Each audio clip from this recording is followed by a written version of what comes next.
Hello, Yamaga, Yamabiga, Yamabima, Yamaga, Yamabiaba, Yamabia, Jamaya Neme, Mai whips body, Jamaya Dalia, Origin Talip body, Jamata Origin Talip in the other no one negia body, Eddie Shema, Yama Yujuma, Yamatali, Segutabu, Laisha Jide Kama, Yujuma, set therapy, sunset therapy, ne, Guta Binida, Bishike body. အဲ့ဒါကြောင့်ညီမသားလေးအတွက်စတန်ဆဲကုရန်အတွက်အိန္ဒိယကိုပထမအကြိမ်2024မှာလာပြီးတော့ကုရောက်ခဲ့ပါကုသခဲ့ပါတယ်ကုသခဲ့မှုကြောင့်ညီမသားလေးဟာတိုးတက်မှုညံဆန်ခဲ့ပါတယ်တိုးတက်မှုညံဆန်ခဲ့ပါတယ်တိုးတက်မှုများခဲ့ပါတယ်ပေါ့နော်အဲ့ဒီအချိန်မှာ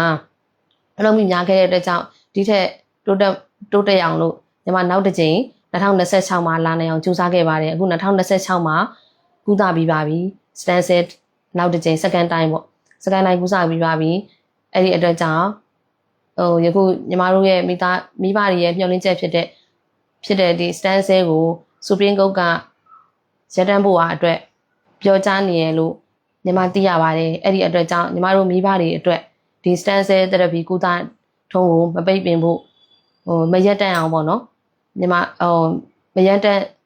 ဖြစ်ဖို့အတွက်ညီမတို့မိဘတွေအနေနဲ့ Origin ရဲ့မိဘတွေအနေနဲ့တောင်းဆိုပါတယ်